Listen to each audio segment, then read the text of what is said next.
Hey friends, welcome to our channel. Don't forget to give this video a big thumbs up, and if you haven't already, please do subscribe so you can stay up to date with our new stuff. Okay, here we go. With a bit of delay, a simple but gory look. I haven't done one in a while, so here it is. Well, imagine that you talk so much that you get on someone's nerves so bad that as a last resort, they grab the duct tape. In the movies, they rip it off the mouth with such ease. Well, everyone knows that that is not true. It sticks like crazy, especially when you rip it off fast. Yep, the skin goes with it as well. Ouch. So I cleaned my mouth area, and now I stuck on some duct tape to see how big it's gonna be, and I mark out with a lip pencil from Meron where the ripped mouth is going to be. I take some skin tape to cover my mouth. This is completely optional, but I decided to have a closed mouth. So I take my Ben Nye nose and scar wax, my Ben Nye master bruise wheel, some Vaseline, and some tools. So get everything ready. So now I start. I scrape off a little bit of the red and fold it into my scar wax. Nice and messy. For some extra bondage, I take some Prozac. I use a thin layer on the mouth area and let it dry clear. Now I sound like one of those ASMR videos, which I really hate. I use a blob of Vaseline on my hand so I don't have to dip into the Vaseline jar all the time. Now I'm going to spread out the wax. The wax from Ben Nye is a lot softer and much easier to maneuver, but it's also a bit more sticky, so you need the Vaseline. I decided to stick on the duct tape. It's much easier to see what I'm doing.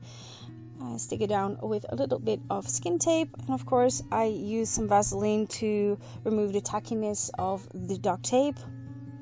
Then I take I think it's a nail tool to remove the pushy cuticles back, and I use it to rough up the wax. And then I take some more scar wax, which I keep in a neutral color, and I'm going to make the edges, and of course another layer of a Prozac.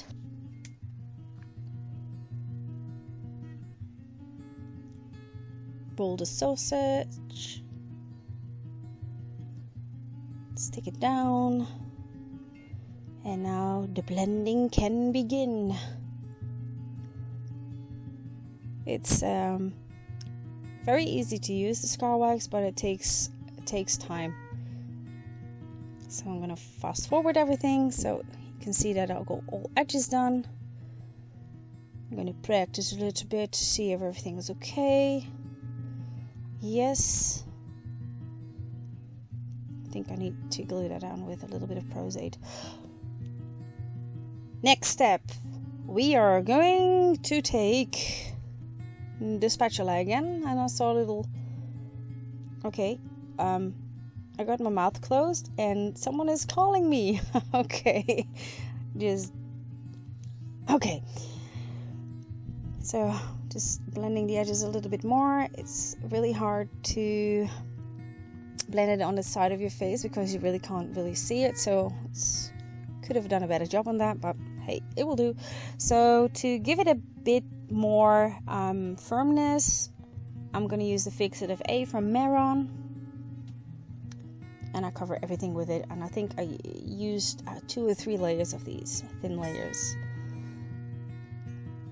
It's a tiny brush, so it takes a while, but that's okay. We got time. Just fast forward it. Just cover everything, and of course I use some setting powder to remove some shine. Okay, it's time for some color. So I used the Master Bruise wheel from Ben Nye. Beautiful colors, very pigmented, and I dilute them with some alcohol to get them more translucent or transparent, and I use these stippling brushes from Titanic to make some bruising and some skin irritation around the edges, like that, around the nose. It's always funny to have your mouth shut and have some alcohol around your nose, so you have to sneeze, you have to hold it back, you know, you could ruin your work. I take the dark blue to make the edges more deeper, or appear more deeper. And I almost forgot to do the duct tape itself. You need to have some skin on there as well, so I do the same thing, mix in some red with the scar wax and just smear it on,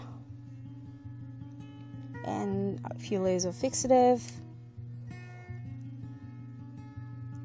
Yep, so here we go, that's the fixative again. You can see that it's loosening up, so I really need to use some Prosade. Ta-da! That's done. The base colors are ready and already looks quite painful. So now it's time for some blood. I use the Ben Nye Fresh Scab and a spatula to apply it, and some Q-tips and an old brush to move it around. And then I take my favorite blood, it's the aged blood from Mold Life, and I build up the goriness of this nice wound, practicing a painful look.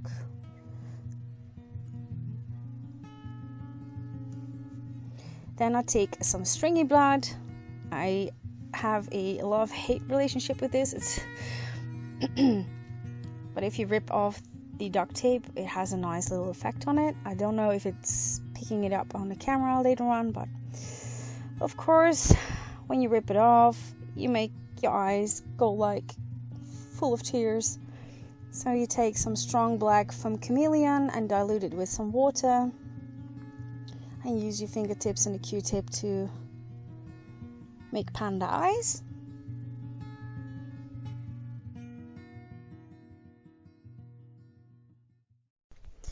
Thank you so much for watching, and see you next time. Same place, different look. Bye bye.